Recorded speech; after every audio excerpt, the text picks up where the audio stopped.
Good morning, Branches of Christ. All right. Good morning, Branches of Christ. All right. I was told to do it twice. And I'm a good listener. My wife might not say that. Well, this morning we come with heavy hearts, but we're here to worship our Lord, none the same. And let us do just that. Stand if you can.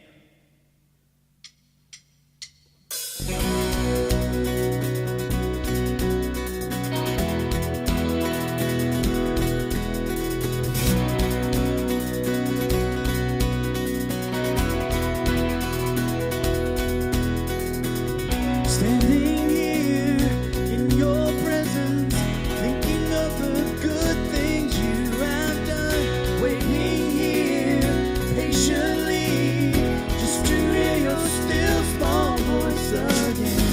Holy, righteous, faithful to the end, Savior, healer, redeemer, and friend. I will worship you for who you are. I will worship you for who you are. I will worship you for who you are, Jesus.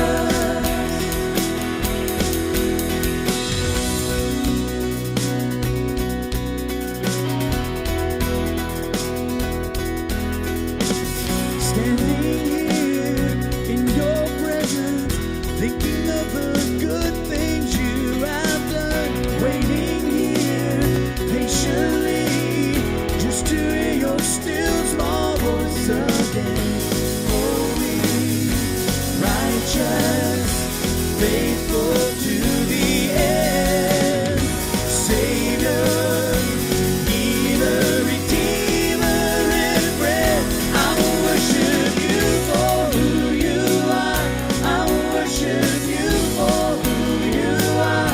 I will worship you for who you are, Jesus.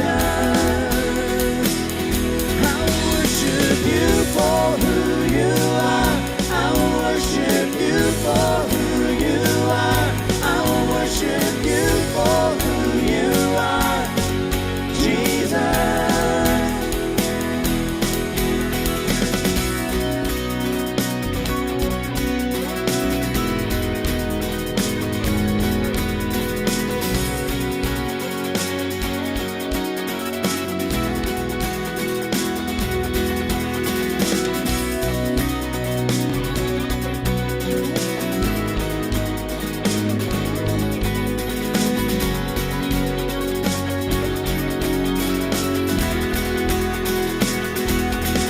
My soul secure, your promise sure, your love endures always. My soul secure, your promise sure, your love endures always. Let's sing that one time, just our voices. Come on. My soul secure, your promise sure, your love endures always. I will worship you for who you are. I will worship you for who you are. I will worship you for who you are, Jesus. I will worship you for who you are. I will worship you for who you are. I will worship you for who you are, Jesus.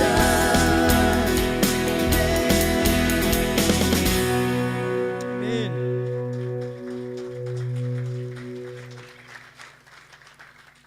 Well, God and Father in heaven, this morning we come. And we come, Lord, because we do We seek you, and we seek your help in, Lord, every need that we might have.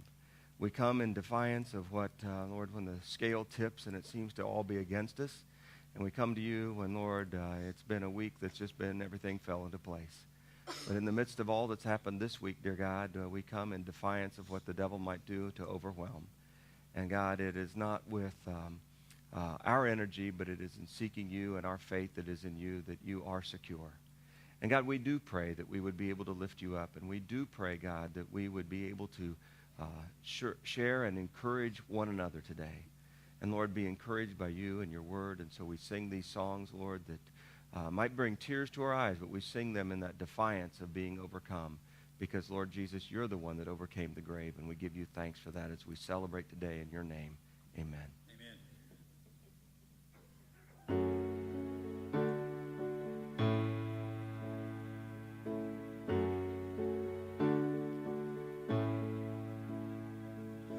Water you turned into wine.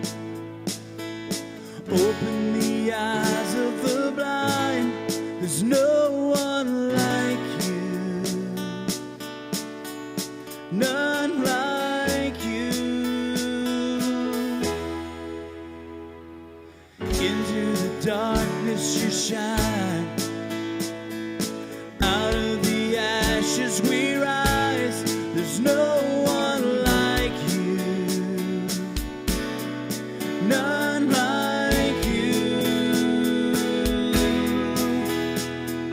Our God is greater, our God is stronger. God, you are higher than any other. Our God is healer, awesome in power. Our God, our God.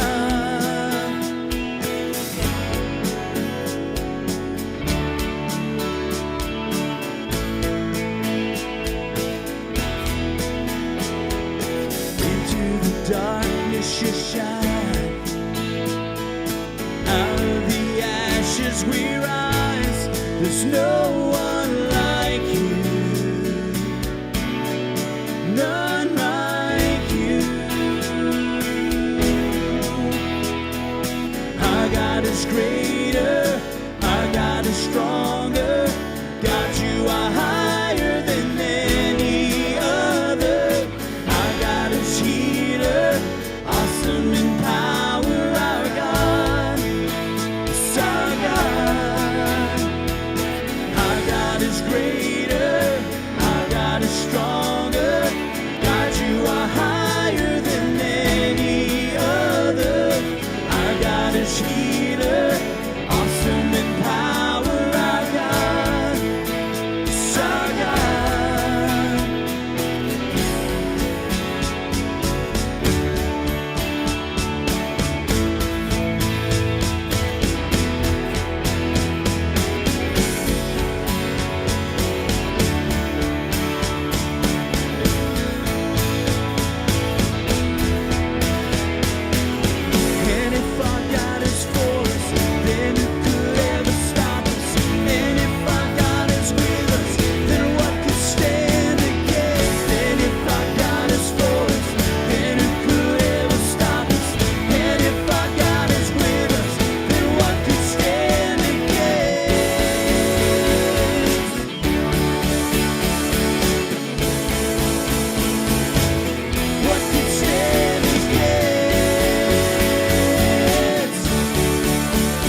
Be still, there is a healer. His love is deeper than the sea. His mercy is unfailing. His arms a fortress for the weak. Let faith arise. Let faith arise. I lift my hands to believe again.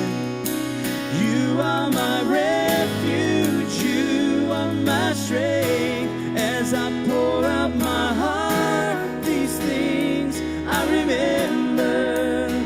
You are faithful, God, forever.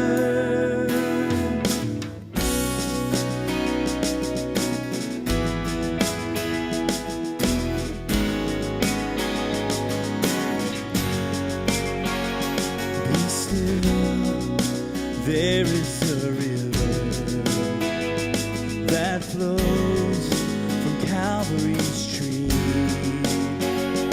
a fountain for the thirsty.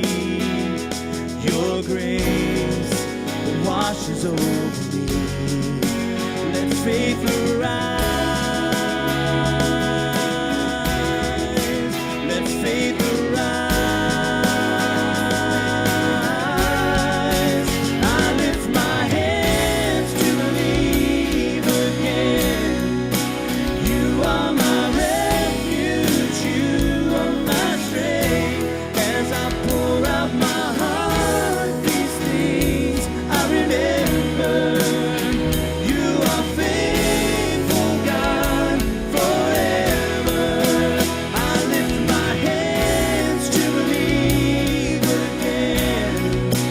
You are my refuge. You are my strength. As I pour out my heart, these things I remember. You are faithful, God, forever. Let faith arise. Let faith arise. Open my eyes. Open my eyes. Let faith arise. Let faith arise. Open my eyes. Open my eyes. I lift my hands to believe again. You are my refuge. You are my strength. As I pour out my heart, these things I remember. You are faithful, God, forever. I lift my hands to believe again. You are my refuge. You are my strength. As I pour out my heart, these things I remember. You are faithful, God, forever. Amen.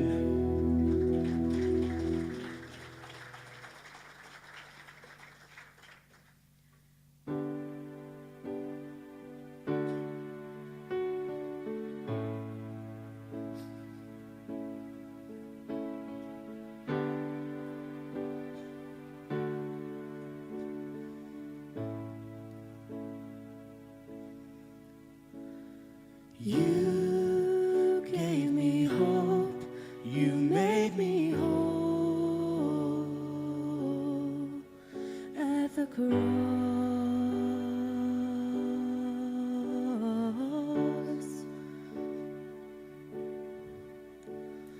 You took my place.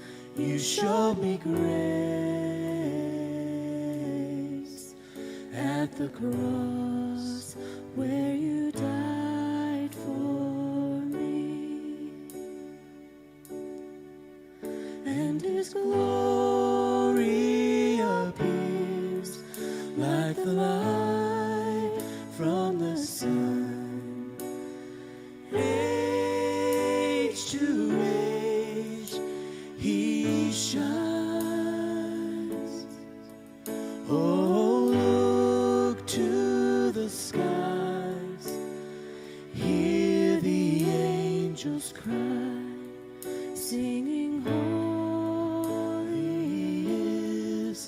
the Lord.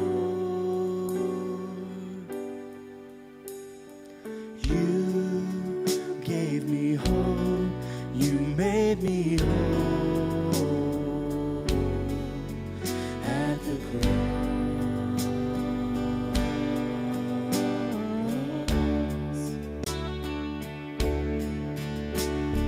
You took my place, you showed me grace at the cross where you died for me. And His glory appears like the light from the sun. Age to age, He shines. Oh, look to the sky, hear the angels cry, singing, holy is the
Amen.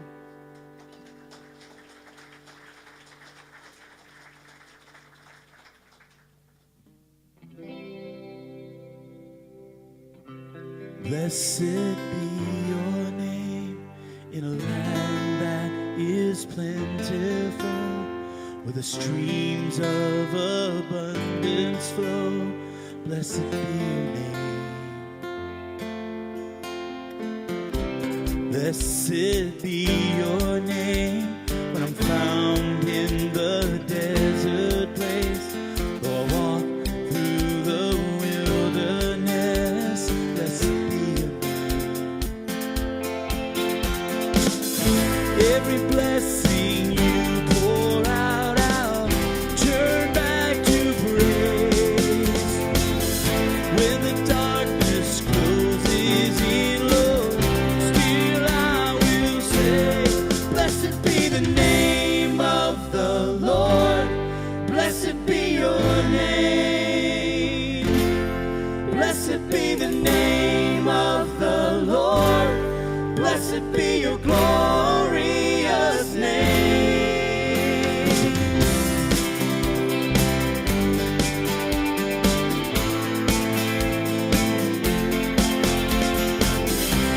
Blessed be your name, for the sun shining down on me, for the world's all as it should be. Blessed be your name. Blessed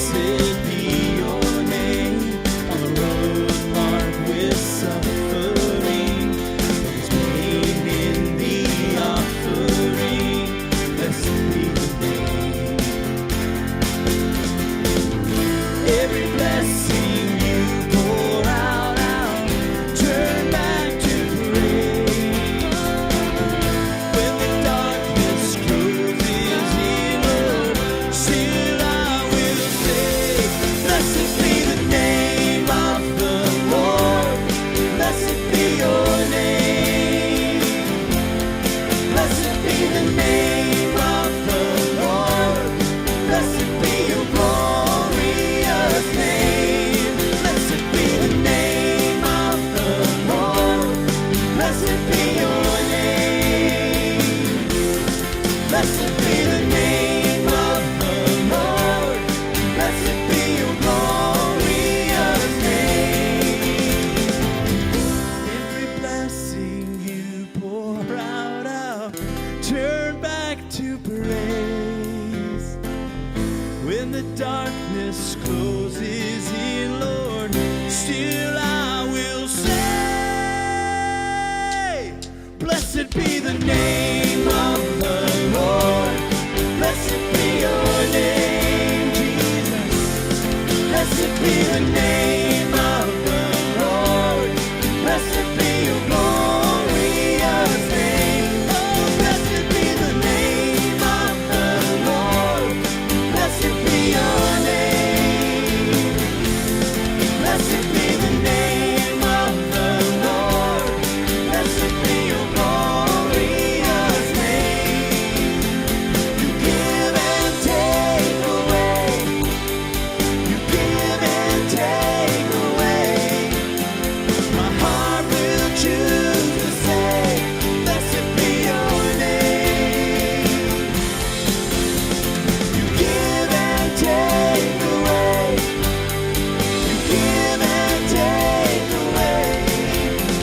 My heart will choose to say, blessed be your glorious name. Blessed be your name, O Lord.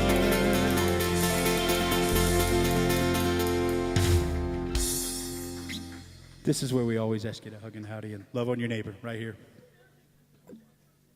Sorry, guys.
I'd like to welcome you today to Branches, and some of you to home, others of you to a place I hope feels like home as we open up our arms to you today. And as a church, we're going to head in the same direction we've been going in regard to this series, starting this winter or the beginning of the year, fresh track, so to speak. And it's just like, thankfully, we didn't have to have snow down here for God to illustrate this, but those of us that have had the experience of snow in our past know what it's like to have that fresh snow in the morning that you get up and it's like, wow, school's called off and let's go out and make tracks.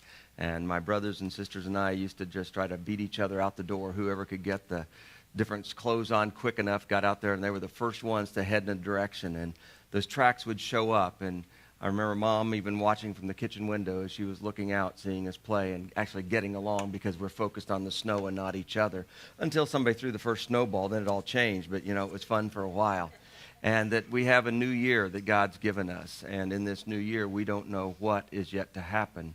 And already this year, there are things that have happened. And within that, it's determining then where do we go? And if people follow us, where do they end up?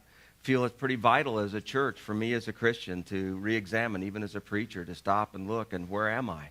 I'm not just talking about in the sense of where do I live. I'm talking about where am I? Where am I personally? Where's my heart? Where's my mind? And Paul warned others that he said, lest I want to make sure that I check myself, that I, discipline myself. I buffet my body daily.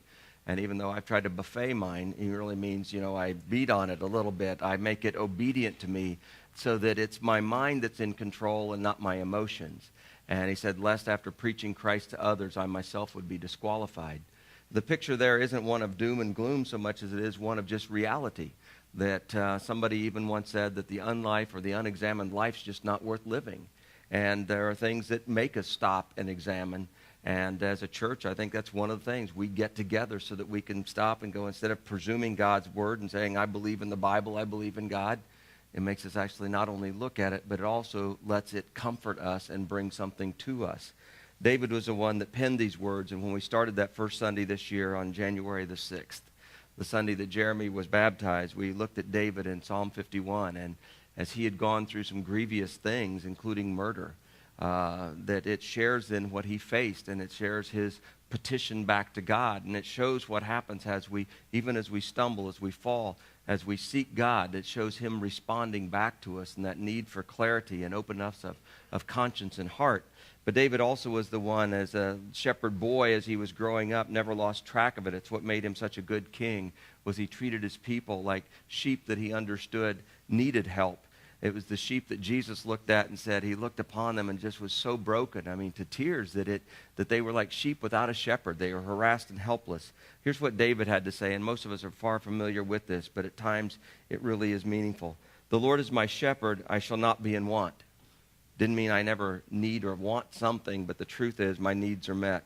He makes me lie down in green pastures and leads me beside the quiet waters, and he's the one that restores my soul. He guides me in the paths of righteousness. That's that picture of him kind of showing us the way and helping us, that instead of just this mindless journey, that we really do have intentions, and he guides us in those, and for his name's sake. And even though I walk through the valley of the shadow of death, I'll fear no evil. The presence may be there, but his presence is stronger, because he said, you're with me, for you are with me, and your rod and your staff, they comfort me. And he goes on to, David looks with an optimism and saying that even in the midst of what we go through, God, my confidence is in you. Blessed be your name. That you will prepare a table before me, even in the very presence of my enemies. You are the one that will anoint my head with oil to the point that my cup overflows. And surely goodness and love will follow me all the days of my life, as I will dwell in the house of the Lord forever. And so David was even focused there upon leaving tracks and knowing that in those tracks would be goodness and mercy. It wasn't surely like some lady. It was a different thing. Surely goodness and mercy, if you weren't with me there, because we can laugh today. Okay, at least the crickets, please. But surely goodness and mercy will follow me all the days of my life, for you're with me, God. You prepare a place for me. If you will, let's pray. God and Father, today I always stand before this group of people, Lord, and you inadequate. Certainly, your imagination is tremendous to pick somebody like me to ever be, Lord, in the spot of a preacher, let alone 34 years of sustaining, guiding, and even me and my failures and my own sin, God, you continue to guide. And the beauty, Lord, of relationships and how you are quite capable of, Lord, planting people in people's lives at just the right time. And, Lord, not only at moments, but oftentimes moments way ahead of time to prepare us. And, God, there are various tables that have been prepared this week with different ways that people have, Lord, in the midst of tragedy, have provided and shown and shared. Sometimes only with tears and hugs, and other times, Lord, with words that seem so helpless. And, God, today as I preach, Lord, we don't want to ignore Jeremy and our loss of him, or, Lord, of Sue Ann, the loss of her father and the funeral this past week as well. Or others, Lord, and various other kinds of losses, and friends and relatives, and just different things, Lord, that swirl about us. But, God, we come to you, and it is, as I said earlier today, almost in defiance of, Lord, where we sometimes just want to crawl up into a ball and just be alone. And yet, God, you designed the body.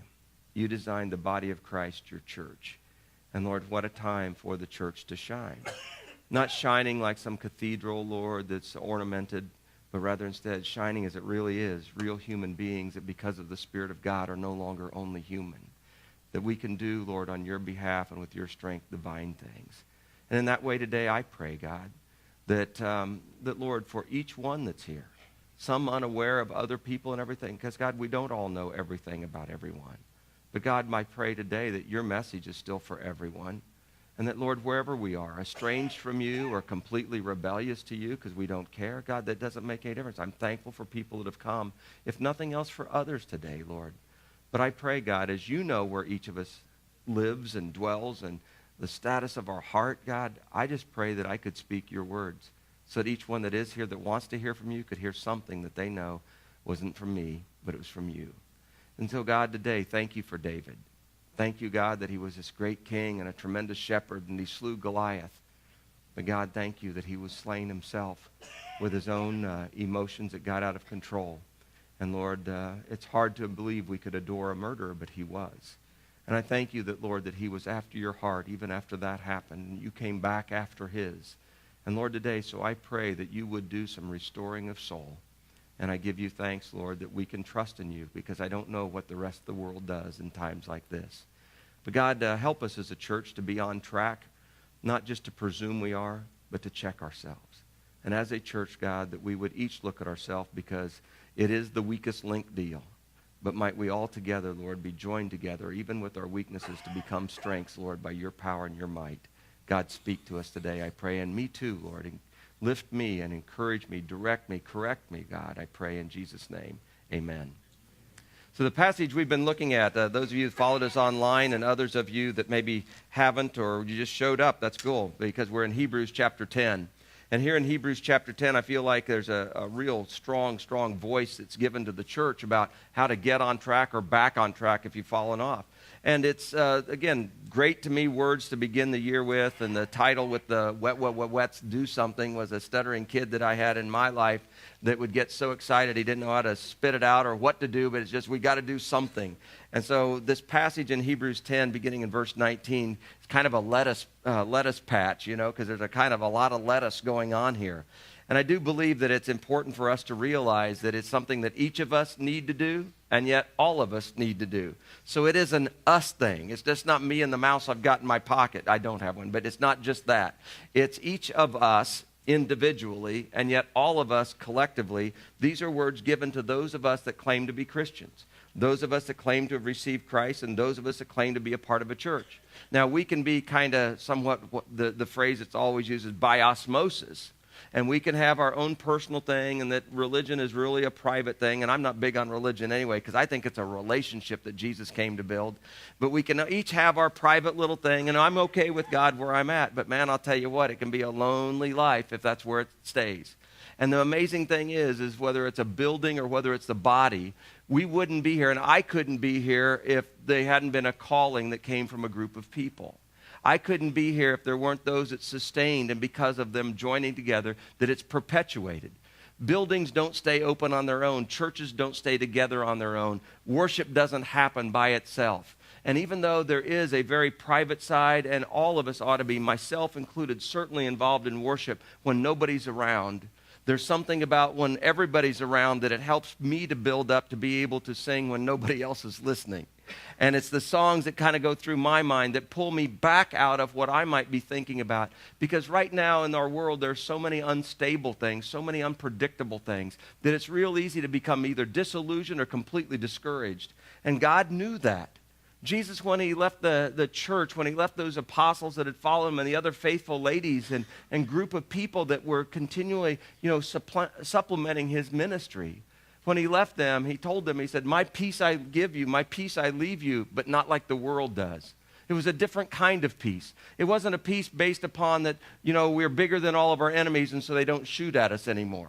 It wasn't a peace that was because the police are so strong that nobody will do anything wrong. He knew that that wouldn't happen. In fact, he knew that if we became truly his followers, he said they'll treat you just like they do me.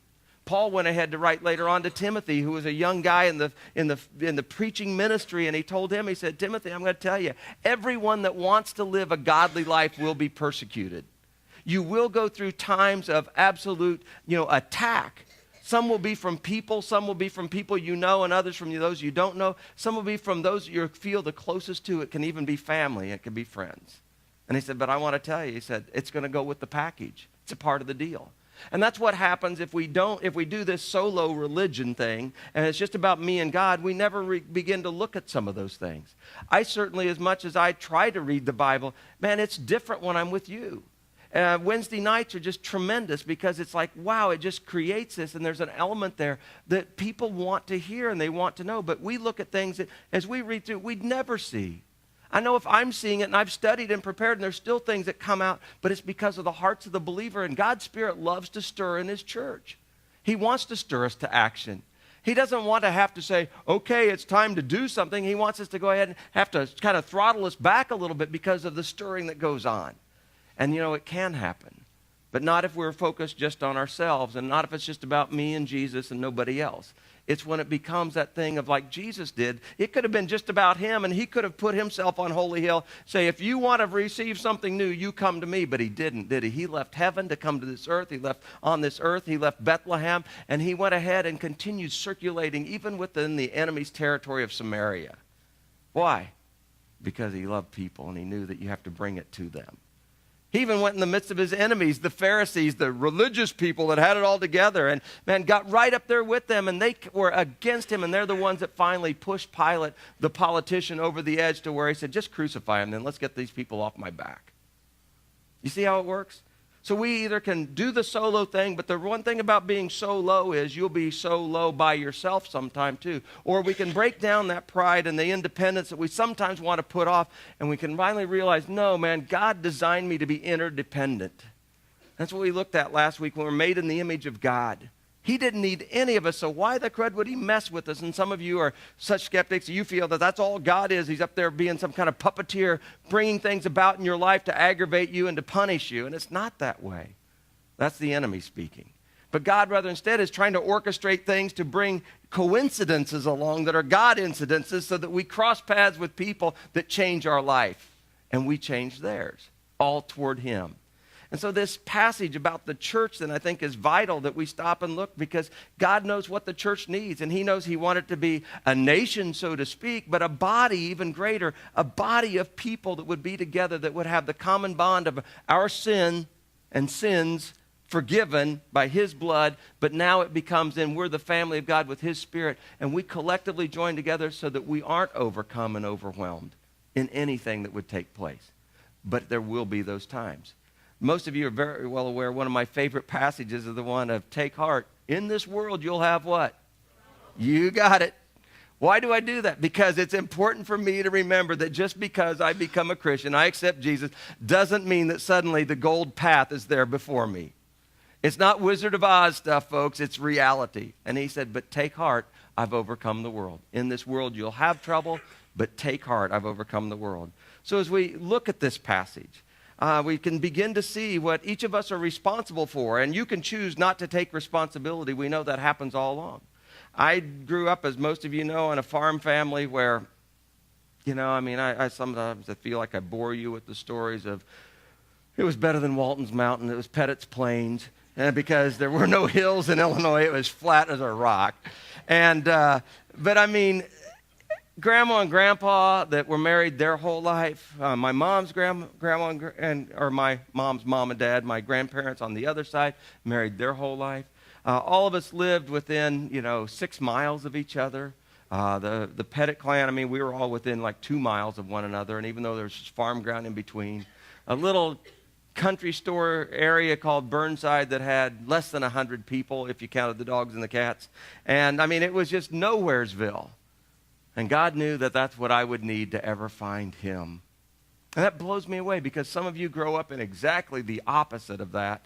And I admire you because it's like if I grew up like you, I wouldn't have anything to do with God. But God put me there for a purpose, and he put me there to learn. And I did experience not only family, but community.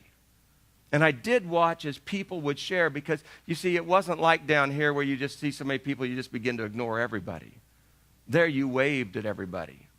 And it's usually the one finger salute. But up home, it was this finger. I mean, that's the way farmers wave. They have their finger. And it was kind of weird. Don't know how it happened, but, you find yourself doing it. I still wave at people. I still know people by the vehicles they drive. And I called Katie yesterday. I said, hey, where are you heading? You're in the Pilot today and not the Mustang, And she goes, I just dropped stuff off at the church. And I didn't meet her on this road. I met her out on 92. She goes, how did you know that was me? I said, I know what you drive, I'm always watching my flock. God gives me this. No. But anyway, but it's fun, isn't it, to be a part of a community? And that's what's so sad and so difficult I found in Atlanta. I mean, 20 years of ministry prior to this, always community. Here it was like, what is up with this city stuff? I don't get it. And yet you have shown me and I have found that there is comfort and there is camaraderie and there is a way to be close in spite of being so separated. But in the church, it's supposed to be close. It was God's design. But, it's still difficult because why? None of us are perfect people. None of us have the perfection down. I'm still growing, and I think every one of you, I hope, are still growing. I hope you haven't decided to park it over here with, well, I'm born again, I've accepted Jesus Christ, and you're still in the infancy stage. I hope you're toddling at the very least. I hope some of you are running. I hope some of you are in those terrible teens. And it's not that I have anything against our teens. I love them, and I admire them. And it's in fact, I think some of you need to watch them because they're involved. But, what I'm talking about are the conflicts that go on between parents sometimes, and it can just be a strange thing. And some it happened early on, and others it's later on. But nonetheless, in the midst of that, man, family still holds together. And the family of God is supposed to hold together. So read with me here in 10:19, and we'll get rolling here through the scriptures. Therefore, brothers, since we have confidence to enter the most holy place, Hebrews 10, verse 19, since we have confidence to enter the most holy place by the blood of Jesus, which is a new and a living way, different than the religion of the Jewish people even, a new and a living way, open up through the curtain that is his body. And since we have this great priest, Jesus, over the house of God. So it begins with all this, hey, therefore, because we got all this going in our favor, let's live differently. Let's do something with it. Because we don't have religion, we've got a Savior that's still on our behalf. We don't have the old high priest that were human beings. We've got a divine high priest that never sinned. We don't have high priests bringing blood of bulls and goats and going through all the ceremony. We've got Jesus that brought his own blood, and by it, he opened up directly. So we have an honest and open, direct path to God. None of you need to come to God through me. It's straight to God through Jesus. But he also said no one could come to the Father except through him. And it doesn't mean that we're anti-others. It just means we will not go away from what the scriptures speak. I mean, to each his own. But I don't have anything else that I'd rather base my life on than a Bible that's been proven over not just a few decades, but centuries and millennia. I mean, I think it's pretty vital. And so I'd rather take my chances believing this than I would anything else. In fact, the stuff that I put into my life or applied to my life that I didn't even like or believe in, it's worked. And if that'll work, then how much more the other stuff will work? But this guy's saying, this writer of Hebrews is saying, come on, so we've got this going for us. Let's do something with it. Let's go into this holy place, this closeness with God, a tight relationship with God as our Father. And it goes on to say, and then verse 22, so let us draw near to God. And we spent a couple weeks at that. Some of you think 5 or 6 weeks, but it's just been a couple. Let's draw near to God with a sincere heart and full assurance of our faith, having our hearts sprinkled to cleanse us from guilty conscience, having our bodies washed with pure water. So it said, man, Jesus did this for us, our receiving of him. Now let's get close to God. Let's get to know him. And sorry, but that's what a lot of people never do because they're still fearful of God. Now, there's a fear we're supposed to have of God, but it's not this kind of lightning bolt thing that some of us see in the cartoons and that we think God's always after us, and every time we start to smile, he's going to wipe that smile off our face. That's not God. God, in fact, sees our tears, and it breaks his heart, and what he wants to do is to put a smile not just on our face, but in our soul, so that we're able to smile in the darkness because we believe there's something greater going on and that nothing can separate us from his love. So this writer here says, man, so let's draw near to God. And after we draw near to God, now let's make sure that this testimony of our mouth that we've witnessed to Jesus Christ as our Lord and Savior, as we accept him, let's hold unswervingly then to the hope that we professed. We say we believe in God. Well, let's then hold on to it with a lifestyle that reflects the fact that, man, my life's devoted to God. Not at one time I did, it still is.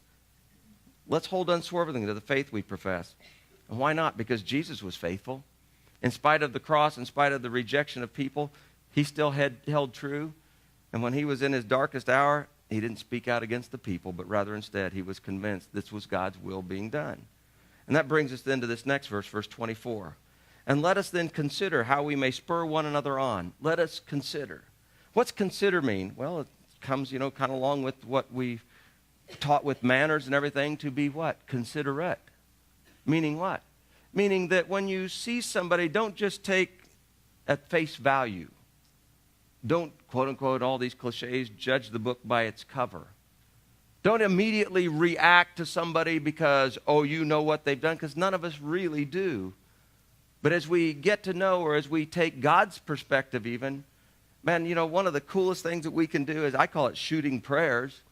When I got somebody that I don't know but I don't like because they just cut me off in traffic or they're standing there or staying there, just be standing in the fast lane. I'm like, what the crud? Do you not know? Over there, And I want to have a set of those little lights and one of those whoop whoops because I'd like to scoot them on over, or I'd really rather like to NASCAR them into the sidewall. I mean, that's how I feel. I have to stop and go, not that I'm so holy, God, but what is their problem? And God, what's mine? Why does this irritate me? Am I better than? And I have no clue what they've gone through. It's just I know when they're talking on the phone, you think they're just jabbing. They've lost track of wherever they're at. But I don't know. So you can shoot a prayer for them. I mean, that's better than me shooting the daggers at them, right? And I mean by a prayer where it's like, God, and the fun part is when you do that, you've got to change your own heart first to be able to pray truly for them and not against them. But we ought to consider. We ought to be considerate. But especially within the church. But it's real easy to become what? Inconsiderate. Because there's still people in the church that are in a way, or people that don't behave the way that we think, or don't respond to us the way we think, or we think they're rude to us, and the truth is, were we really hospitable to them? It's real easy to isolate yourself and begin to think, nobody likes me, man. Well, you got to be a friend to get a friend sometimes. It all depends on what you want to do. I mean, it's totally possible, man. I've come up against people, and it was fun talking with some different ones that have been in family. I think it was maybe Steve talking about, but how some families just aren't into the hugging thing. I didn't have a choice with the deal. I never got to go anyplace in my car unless I hugged Mom before I went.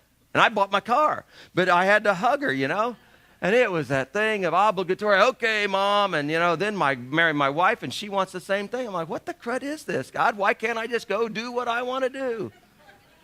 Because I need to consider. If Mom needs a hug, she needs a hug. And, man, there's going to be a day I won't be able to hug her. In fact, for the last 32 years, there have only been a few days that I could hug her literally because of the ministry and getting called away from home and called away from the farm. But, it's different now. And it's the same way with Julie. And you find out that, man, there's only about 6 or 7 seconds difference between a real hug and one of those obligatory things, right?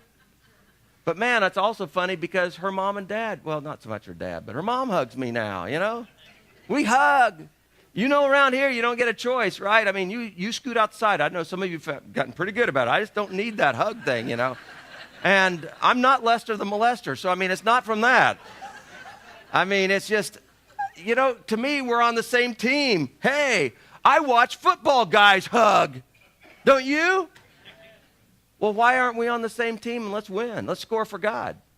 Let's high-five each other and let's give those hugs. And I don't even think it'd hurt to have a few You know, do you? I don't know what you call that, but if you hit somebody else, it's a chest pump. But when you do it to yourself, it's just foolishness. That was on TV, wasn't it? Why not? Is it a victory thing or what? Let's spike it, baby. Come on. I mean, if we score, we score. But, you know, as I look at this, he's saying, let's us consider. And consider what? Now, he has a specific thing here, but I just want to go ahead and say, let's just consider, period. Let's consider before we go to church, man. Not, what am I going to get out of this today, God? Not, I hope they don't sing those songs, God. Not, I wonder if, God. But rather instead, God, if I'm going to go today, may I not go selfishly. May it not be for me, may it be for somebody else. God, would you guide me where to park? Would you guide me where to even sit? Would you guide me to move if I need to move? Be careful, because consideration doesn't move because somebody just sat down by you. Well, forget you. That's not it. But I'm just saying, let God be your guide. I mean, church becomes so much more fun when it's an adventure than it does when it's a religion and you just go through the same motions, sit in the same place all the time. But what did he say to be considered about? He said, well, let us consider how we may spur one another on towards love and good deeds. Man, that's an interesting phrase, isn't it? Spur. I almost wore them today because I've got a pair. They're in my office, not in my bedroom either. But I had a family that gave me the spurs one time after doing a funeral. Not a funeral, but a revival. And they gave me these spurs, and they said, man, this is what you've done for us. You've spurred us on toward love and good deeds. That was so cool. I cherish those. I just feel a little weird if I wear them, because people look at me like Festus. But, the spurring idea is like what a cowboy would do to his horse. It's what, in rodeo you have to do to get score when you're riding the buck and bronco. You've got to spur up the side of them so much. And I'm sorry, animal lovers, that's just the way rodeo works. But that's the picture. And yet what it really is about is when you're trying to get across to the animal that you're riding with that, hey, this is different. We've got to go. We've got to go hard, and we've got to go fast. Now, most horses that you're one with, when I say one, I mean that have been broken correctly, not their spirit, but rather instead, they love to ride with the rider. And this is dating me, Roy Rogers and, what was his horse name? I forgot, the Palomino. Trigger, thank you. I mean, it's like, whoa. Then I was thinking of the Lone Ranger and Hi-Ho-Hoo, Silver, I mean, they were paired up. I used to love watching the real Wild Wild West, and that black horse that what's-his-face rode, but he could whistle and he would come. And so real riders that really won with their horse, when they spurred them, it wasn't mean because they knew they reacted, they're one. And that's what it should be within the church. It's not to be mean, but man, I want you to know this is a powerful word. I didn't know. I mean, you get the picture there. And I mean, the first thing that came to me was kind of what I talked about Wednesday night when we used to load hogs. You have to get them in a pen, you put them up the chute, and you're moving them to another pasture. You're really fortunate you're taking them to market, and man, they were obstinate. They didn't want to go that way. They felt something's going on here, and it's like, I think they knew what going to market was. That wasn't good for them. It was just good for us. And so we had one of those things that would hold about 5 or 6 double or big D batteries, and you'd flip that button and and they'd go, and they'd go right on up the chute. I mean, it was amazing. It just worked that way. And when you're kids, that's fun, till Dad said, well, I want you to feel what it feels, or I want you to know what it feels like. Don't abuse it. And I was like, whoa, it shocked. And but that's what this spurring thing is. It's to, whoa, that we would stop and go, I forgot. He's saying, let's consider how we may spur one another on. And guess what toward? Love and good deeds. But back to this word. There's several other translations. One of them is stimulate. Now, that's not the kind that you might be thinking immediately, some of you that are, from the same side of the tracks I grew up on. But stimulation, it's the idea of going ahead and, man, stopping and thinking and making it something that, wow, I hadn't thought of that before, or I wasn't doing that, or where did I forget? The other word is incite. And incite can be as strong as it is. It's like incite a riot. It's stir up. The other word was stir up, and another word was provoke. In fact, in the book of Ephesians, I'll read you the word. I mean, you wouldn't think about it being the same thing, and I don't think any of you are too excited about reading it in the Greek. So it says, fathers, do not exasperate your children. Instead, bring them up in the training and instruction of the Lord. That exasperate is the same word. And so it's a strong word that has to do with, it's kind of the opposite in some ways of gentleness. So it is a strong word. And it doesn't void gentleness altogether, but it's saying, man, I'm not kidding here. And that's not me. I'm saying this is saying, I'm not kidding here. This is the action of the church. This is what we need to do. Let's do this. And I just kind of got wet all over the place here, spitting there. But let's do this. Let's spur one another. Let's consider how we may spur one another on toward love and good deeds. The real picture here is, especially if you've got somebody that frustrates the crud out of you, and you're just, well, what's their problem? God would have us stop and go, wait a minute, God, give me an insight. What is? What's my problem? First of all, that I, instead of being drawn to my brother or my sister, I'm rejecting. What's with me? But then, God, what's with them? What would be the way to stimulate, provoke, to incite, to exasperate them towards love and good deeds? What's keeping them? Maybe it's a lack of inclusion. Maybe it's a lack of awareness. Maybe it's just that there's something going on in their life that nobody even knows about. Now, what's easiest to do is say, give up on them. What the crud? Let them do their thing. I'll just go over. But God didn't say that. Our job as Christians, one to another in the family, and it's not this me putting my finger in your nose and your business. It's not that at all. It's that we have an obligation to one another, that this completely unnatural, completely against the grain of our character concept is to be lived out in the church, because it's what Jesus Christ lived out with his life. And that's what? Love and good deeds. Now, we could easily go, oh, I'm not that bad. That's the problem. That's how we tend to look. And I'm not saying everybody is bad here, but that's the problem. We tend to believe that we've got this down. The Bible tends to say, no, you don't. You may have gotten it to a comfortable level, and that comfortable level Jesus fought against, because when he came down here, he explained to them that the law says what? An eye for an eye and a tooth for... Few of you know, you're from Alabama, you really understand that, I guess. But sorry, but a tooth for a tooth. That's bad. I know I just lost a third of the crowd, but you were national champion, so you gotta brought down a couple notches anyway, right?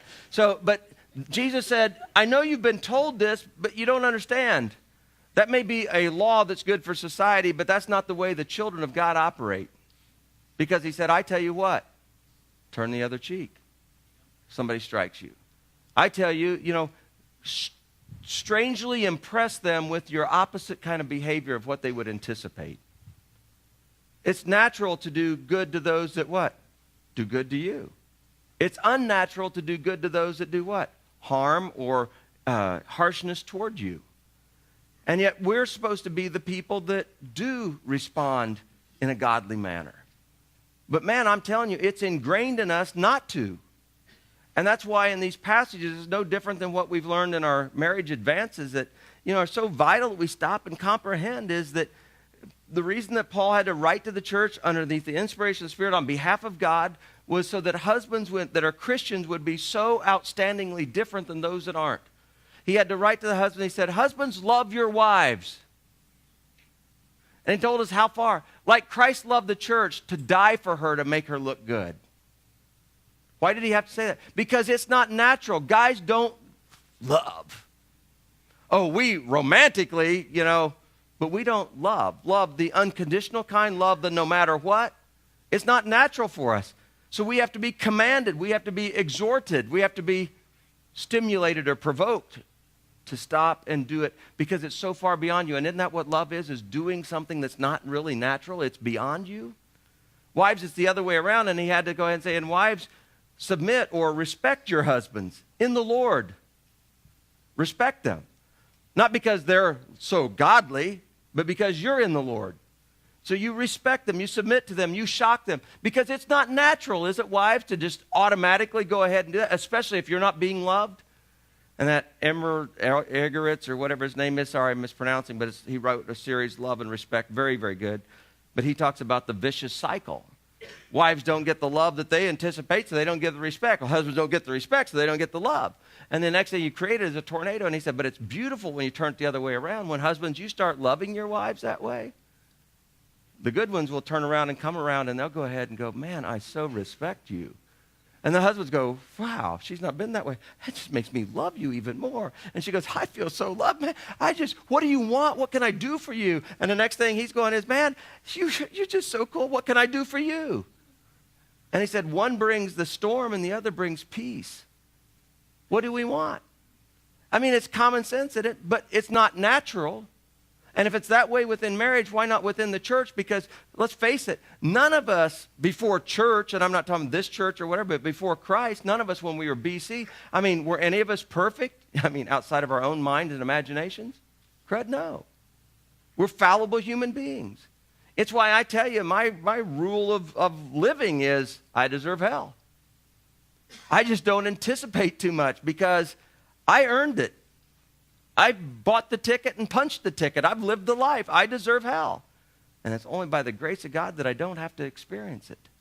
And so if I experience things on this earth that some people go, I went through hell, it's like, you haven't tasted it yet, what it could be. I mean, it's not even an appetizer of what we experience on earth of what the scriptures say it is. But it's what I deserve. And so it changed my mind. I don't deserve to be loved back, but I'm commanded to love and to not love only if, but to love no matter what.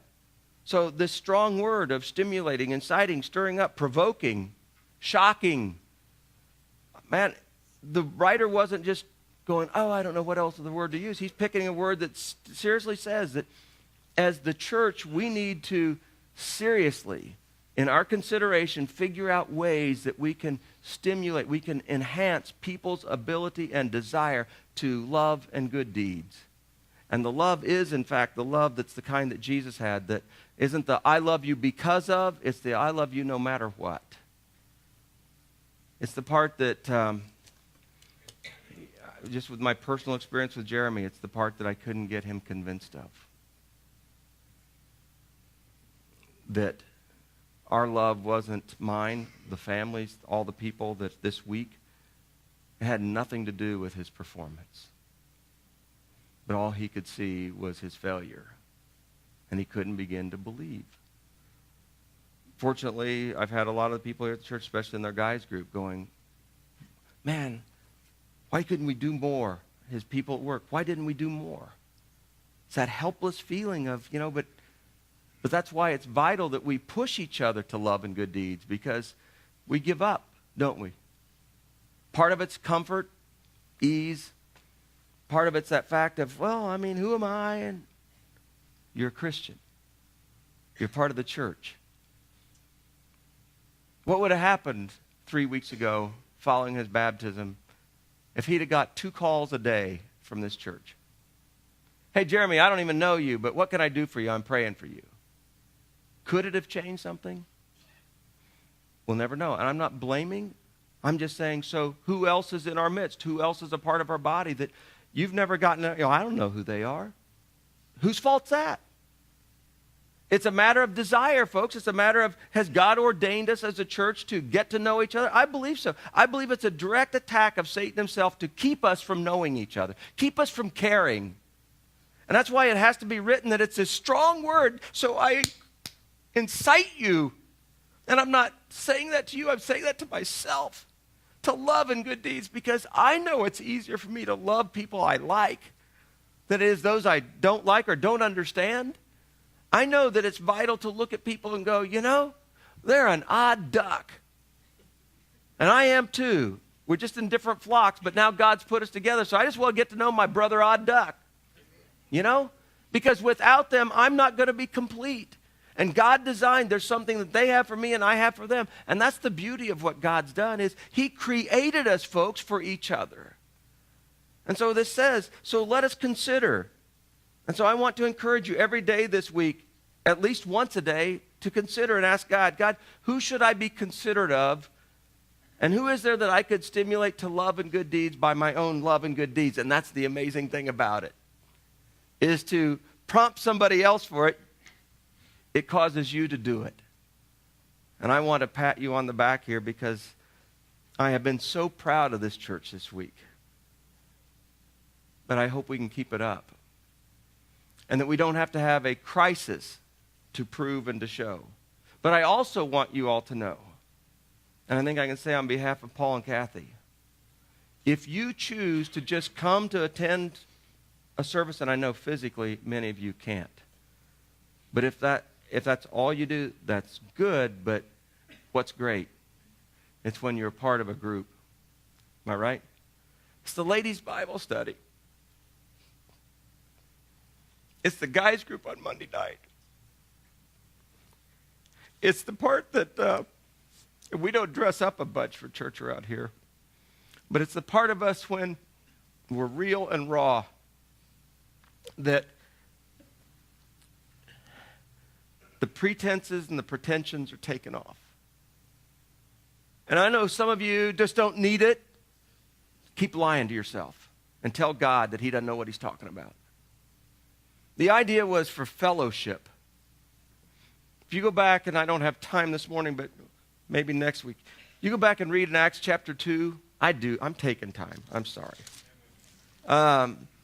You look at this, that first church, and I love reading Acts because it's what happened when things were the most pure. It's what happened when the calling of Jesus Christ upon those that would follow him was so clear in their minds that, that it literally says they turned the world upside down. They impacted, they provoked the world to look at things differently. It's why all of our history is dated around Jesus Christ. It wasn't just what Jesus did, it's what those that followed him up did after he died and was gone.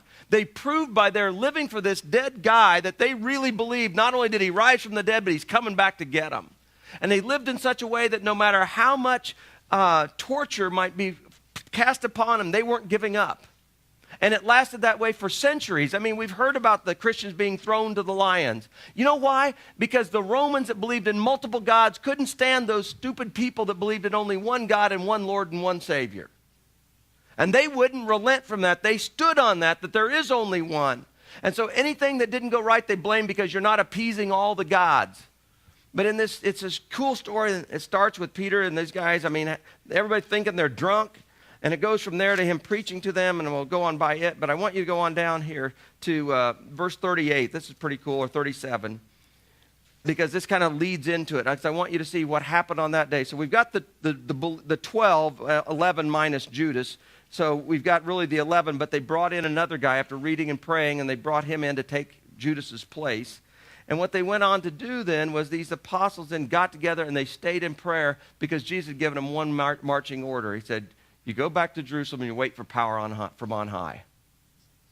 They didn't go, what it will be, how will we know? They just trusted, okay. And so they waited. While they waited, they prayed and they joined together. They stayed together. There's a cohesiveness there, okay? And so this day the Spirit comes upon them and they do some really, really bizarre stuff, but it gets all the attention of the people from all kinds of different dialects and everything. And man, these people start listening then as Peter preaches, and they get to the point that he said, you crucified the Son of God that the Old Testament talked about. And their response was, what the crud will we do? When the people heard this in verse 37 of Acts 2, they're cut to the heart, and they said to Peter and the other apostles, brothers, what shall we do then? You killed God's Son, there's going to be a penalty to pay, right? Or something else to pay? Peter's reply was, repent and be baptized, every one of you, in the name of Jesus for the forgiveness of your sins, and you'll receive the gift of the Holy Spirit, just like us. And then he tells us that it's still available for us today in 2013 because this promise is for you, your children, and all who are far off. And some of you are pretty far out. But for all whom the Lord our God will call.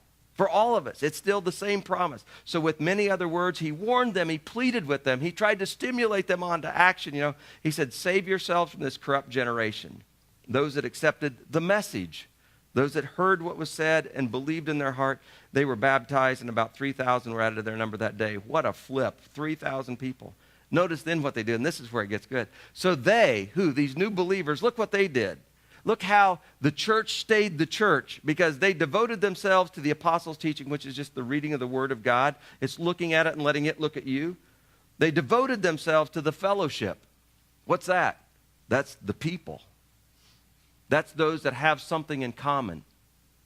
That's the determination you can either choose. We've got sin in common. And man, I'll tell you what, bars give churches a great picture of what a church could be with the acceptance level. But it's different than that because it ought to be because of Jesus Christ and his acceptance that we have a cohesiveness of deep, deep fellowship. We all have had to overcome this sin. There's still sin stains on us that we're going to have to work through to overcome. but with the power of God, we can, and with each other's help and finding out from others how they overcame. That's this picture. But they devoted themselves to the fellowship. They said, man, we've got Jesus in common. There's nothing greater than Christ. So they devoted themselves to it. And with that came this breaking of bread, which is eating together. We know we like to do that. Let's not lie. But why don't we do it more often? And why is it only some people come just for the eating when you miss the fellowship and you miss the word? But again, I can't on a Sunday morning create the same environment that takes place when, man, it's not the preacher up front, but it's the people and God's Spirit moving in them. But they devoted themselves to not only the teaching and not only to the fellowship, but also to this breaking of bread, eating together in communion. And then last thing was, and to praying together. You don't want to come, guys, to Monday night if you really hate prayer. And it's not because the whole time's in prayer and doing these long, drawn-out things. Am I right, guys? Nobody's forced to pray. But some guys, for the first time in their life, they pray. And it's amazing how men, mighty men, hearts break when your brother prays something that you're feeling. I don't know how many tears and snot stains are up here on these stairs. I just hope there's more. Because I'm telling you what, God can do a lot with a broken heart, but he can't do much with a hard one. And I can tell you, I've witnessed that, and I can tell you that that's when you cry together, you bleed together. When you bleed together, you fight together. Right? But the tendency is, if you don't know anybody very deep, you'll act like you're concerned, but you can't really show the same concern as you can when there's a relationship that's been established and built. God knows what he's talking about. He designed the church. He knew what it was to be. And it can't be that when we do it the way we think church ought to be done. It can't do that if we're going to try to make church just popular and easy-greasy, slide down the pole, thinking, okay, wow, I'm saved. But when we dig down in, we root down in, folks, we grow up, church can become something. But these folks devoted, and then I want you to see the reaction to it. Everyone was filled with awe. Most churches, everybody's filled with, this isn't that. This is awe. The awesomeness of God. Everyone is filled with awe, with many wonders and miraculous signs, or many wonders and miraculous signs were done by the apostles. All of the believers were together. They had everything in common. There's more fellowship. It's the word for common. Selling their possessions and good, they gave to anyone as he had need. You'd have to love somebody and know somebody to do that, wouldn't you? Especially in America, because what's mine is mine. And if the government has their way, and what's yours is mine too. But man, most of us are I paid for it, I bought it, I'll share it if I want to. These folks said, man, all boundaries are off. They saw a need, nobody had to go tell them. But you know what's really cool about this? None of the needy people came and took advantage of other people either. Because when the Spirit of God is there, it's not this, hey man, if I play out the poor me thing, maybe everybody will give me stuff. No. It was clearly because of consideration, seeing needs and meeting needs. And the body did it. Is that not cool? And I'm not wanting to start a commune. I don't want you to misunderstand. I'm just saying when the Spirit of God is strong, when people are committed to Christ, they're committed to each other. When they're committed to each other, you look at things differently. Selling their possessions and goods, they gave to anyone as he had need. Every day they continued to, my Bible says, meet together in the temple courts, and they broke bread in their homes, and they ate together with glad and sincere hearts, praising God, enjoying the favor of all the people. And God did what? These crazy Christians, people saw what they were doing, go, I want some of that, I need some of that, and he added to their number daily, those being saved. Is that cool? It is to me. We can do it. But not if we keep doing church the way we've done it. We can do it if we become the church he wants us to be, if we consider how we can spur one on towards love and good deeds. And it's why this next one goes right along with it. And this will have to be a to be continued. Verse 25 says what? And let's not give up meeting together as some are in the habit of doing, but let's encourage one another, and all the more as you see the day approaching. What'd he say? He said, let's not give up meeting together. And every preacher, wants to preach this, but I'm not preaching it the way you might think. I'm not out for perfect attendance. I'm out for more than that. I'm out for you to ask God, how much do you need? How much have you given? And I'm not talking about dollars.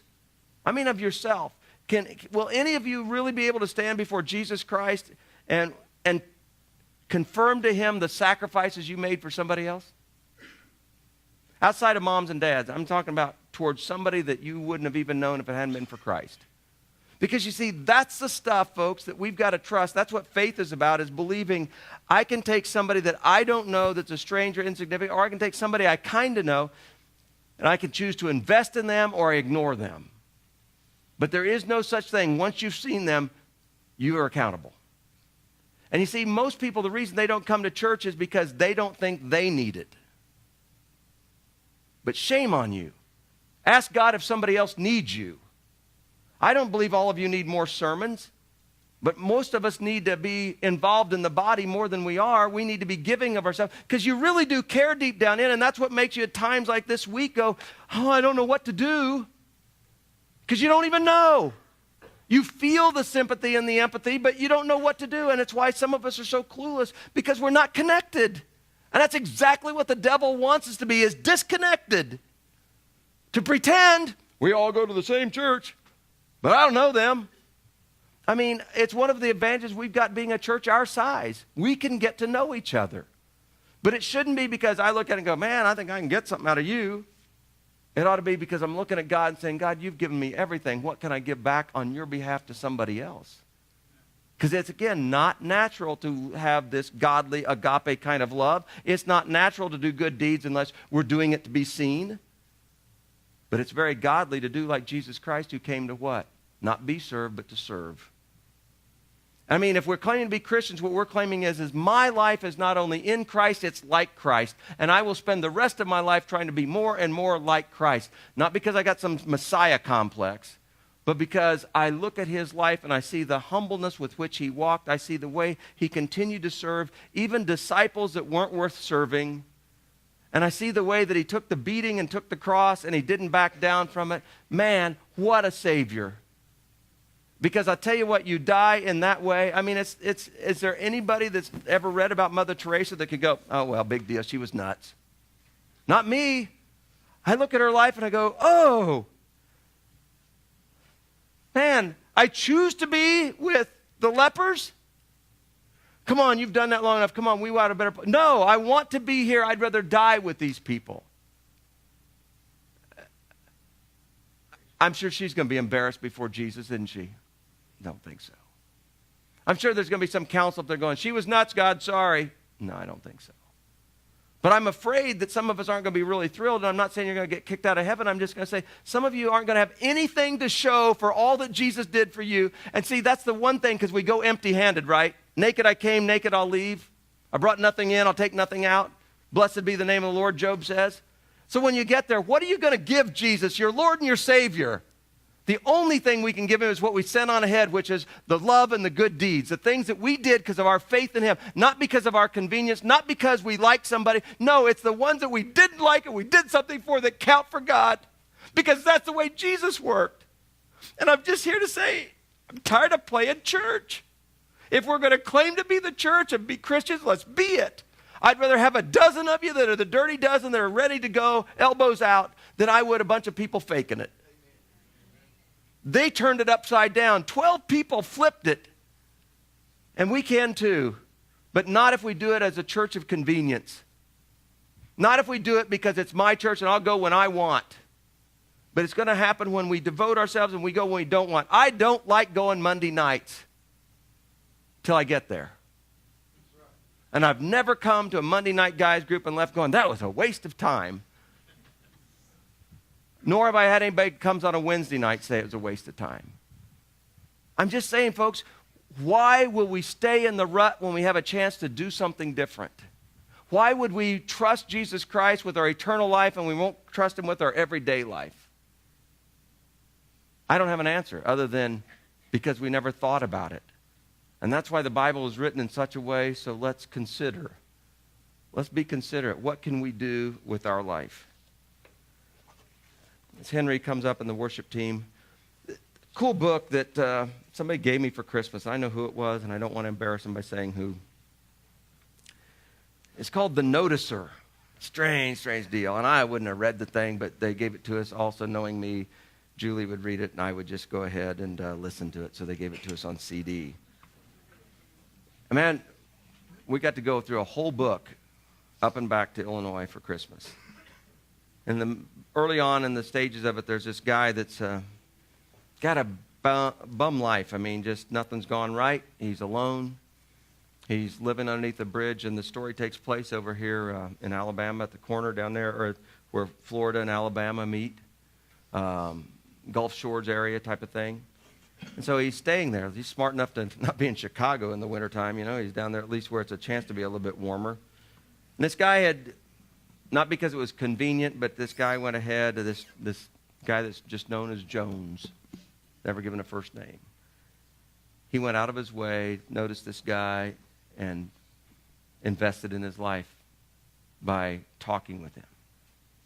Didn't just give him a bunch of money or anything that way. No, he just gave him his time and his attention, which ironically is what most of us need. And in doing so, he also gave him books to read and challenged him. This kid was making do with what he could, but man, life was against him. Nobody liked him, and he had this grudge going on deal, and he didn't even really like this Jones interfering with him. In the midst of it, one day, Jones showed up, and he brought him some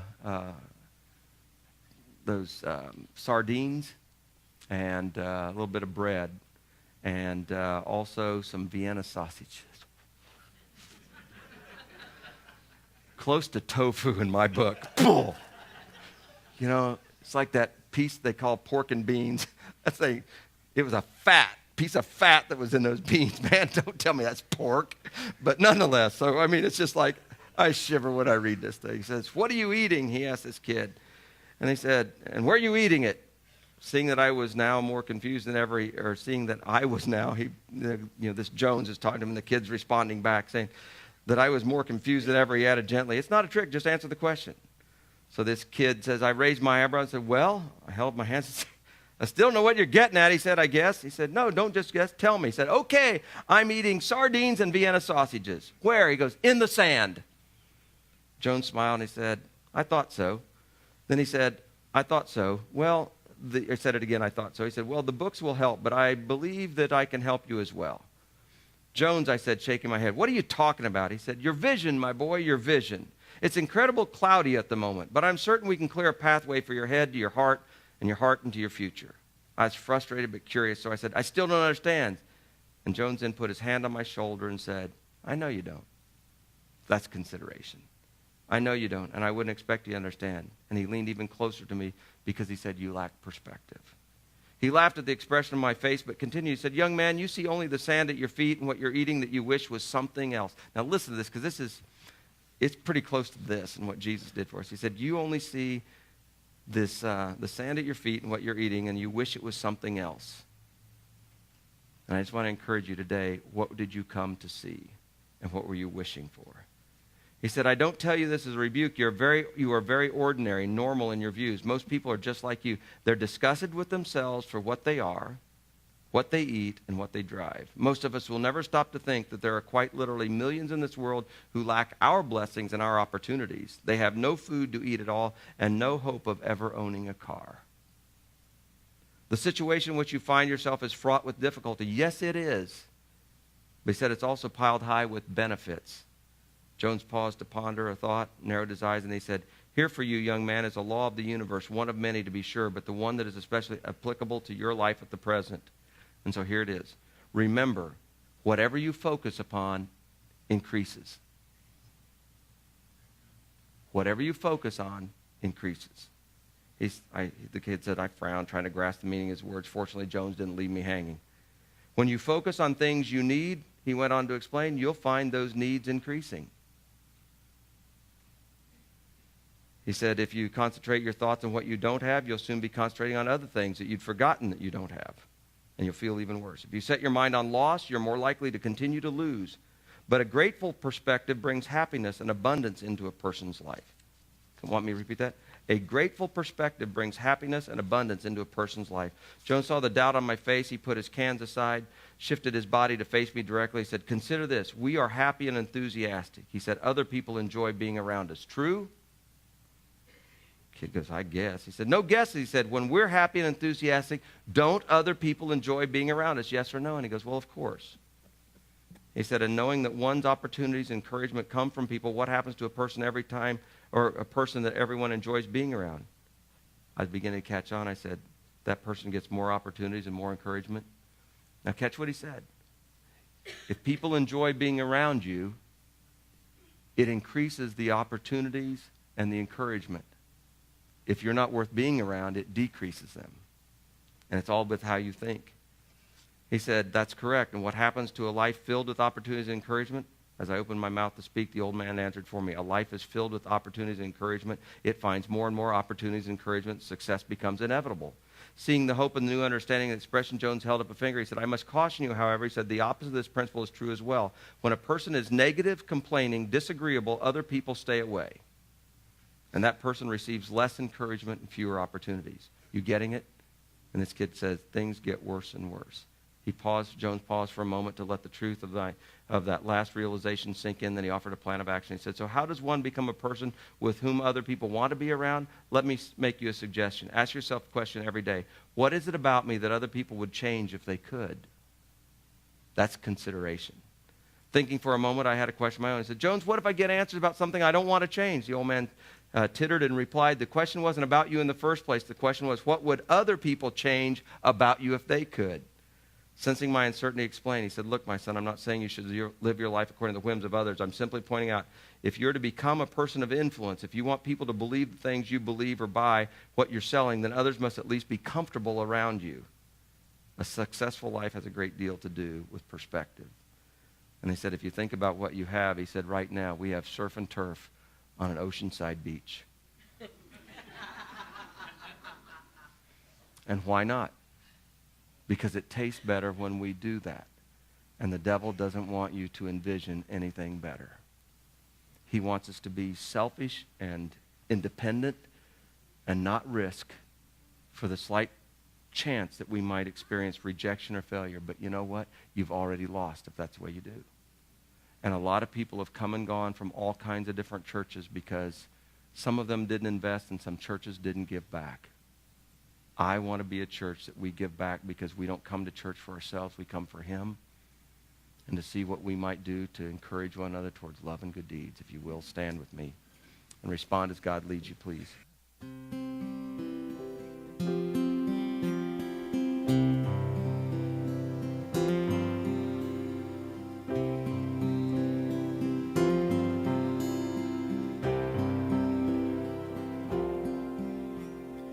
Great is thy faithfulness, O God my Father. There is no shadow turning with thee. Thou changest not, thy compassions, they fail not. As thou hast been, thou forever will be.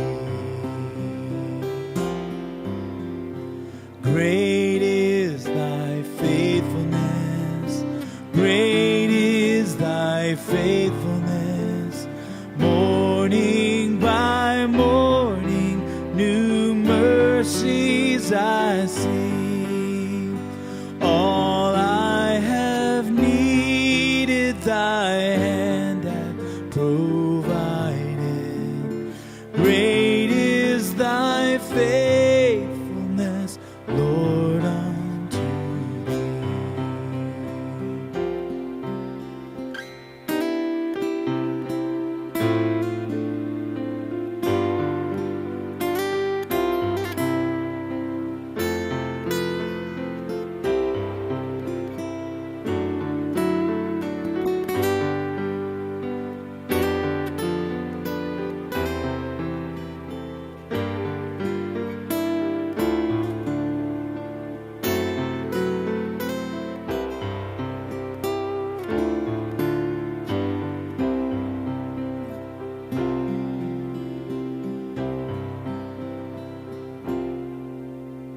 Pardon for sin and a peace that endureth, thy own dear presence to cheer and to guide, strength for today and bright hope for tomorrow, blessings all mine with 10,000 beside.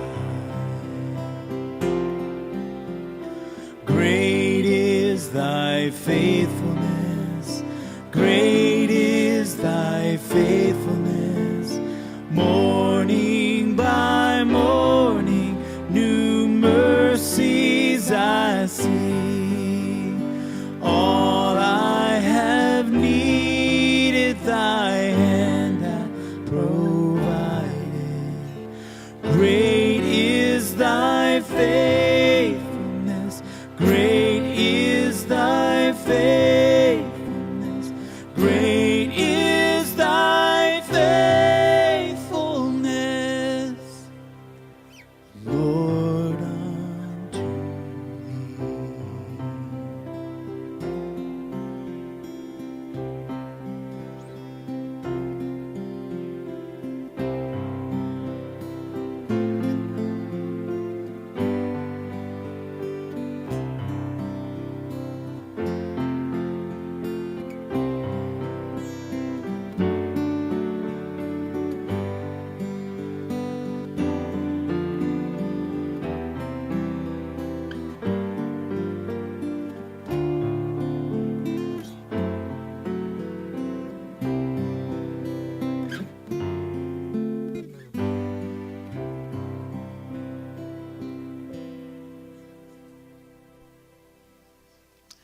God and Father in heaven, as we may we not stop at this moment, Lord, in our love of each other and our love of you. Might we even bask in your love, that we would be able to pass it on to others like never before. And God, help us to know that it's not always about words, but words can certainly make a difference and have an impact. They can give life or take life, but God, sometimes when there aren't words, we can just give the hugs. We can give the tears. And God, we can just say, I care. But Lord, help us and give us divine intervention in understanding your way of inspiring us to do something. That we don't have to wait till somebody tells us what, but to see something and be able to reach out and to do out of love of you. Thank you, God, today then for what we have left here with communion, but especially this special moment of baptism now. And just pray, God, you put this day together way before we ever lived it. Thank you. In Jesus' name, amen.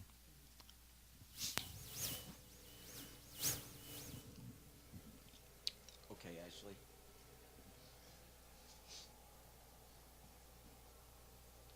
This is good. Step down the little step in a minute. There you go. Shut this off. My pleasure to present before you today Ashley. And Ashley is not into public at all. Very, very shy. But at the same time, very, very convinced and convicted that she wants Jesus Christ as her Lord and Savior. So much, in fact, that even though she knew she could privately do this, there was something that compelled her that this was the day that she wanted to publicly make her declaration of Jesus Christ as her Lord and Savior. And to make that declaration in a way that says, I want to share before others as Jesus died before others for me. I want to declare him, and Jesus' promise was, if you declare me before men, I'll gladly declare you before the Father in heaven. So Ashley, I'm proud of your faith. Get that out of the way there. And I want to give you the opportunity to express that faith with one simple question. Who do you believe Jesus is? My Lord and Savior. It doesn't get any better than that. Because of your faith and confession of Christ as your Lord and Savior. Okay. I'm going to baptize you now into Jesus Christ for the forgiveness of your sins, in the name of the Father, the Son, and the Holy Spirit, and to receive that Holy Spirit into your life. Welcome, sister.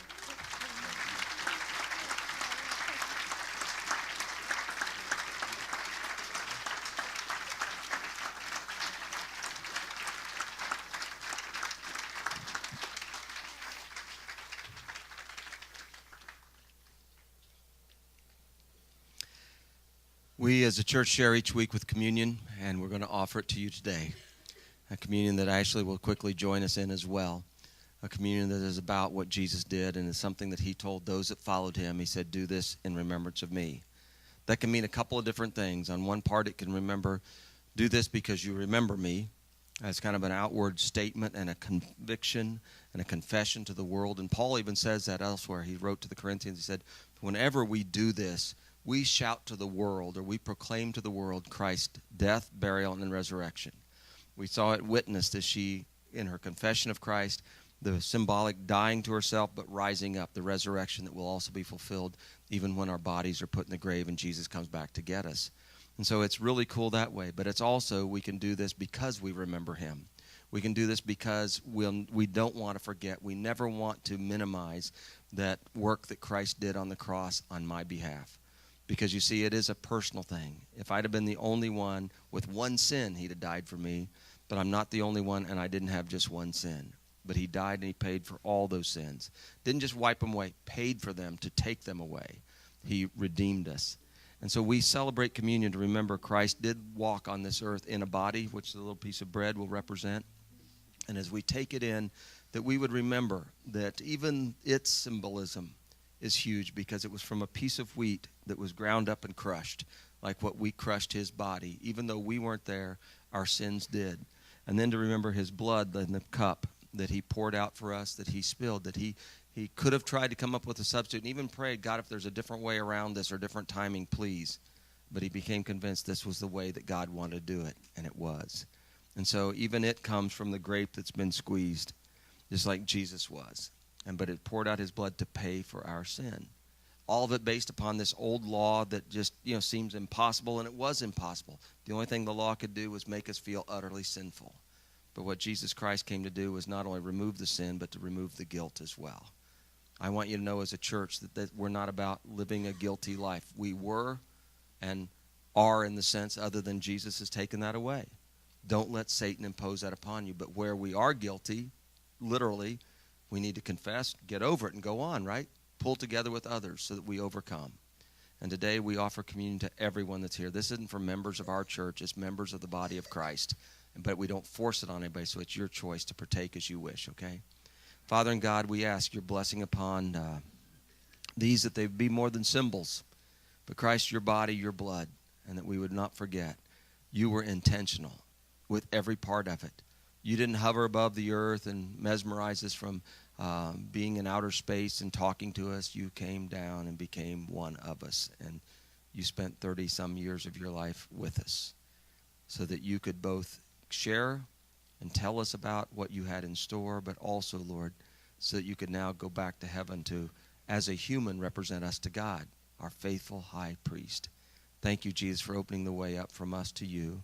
Thank you for new birth. Thank you for new opportunities. Thank you for taking our confessions. And thank you, dear God, for promising us an eternal life. And we humbly bow and we celebrate, Lord, that which was so tragic to you. And you, dear God, our Father in heaven, as you watched your Son. But you knew it was for the best, and you let it happen. And we today, we worship you in Jesus' name. Amen.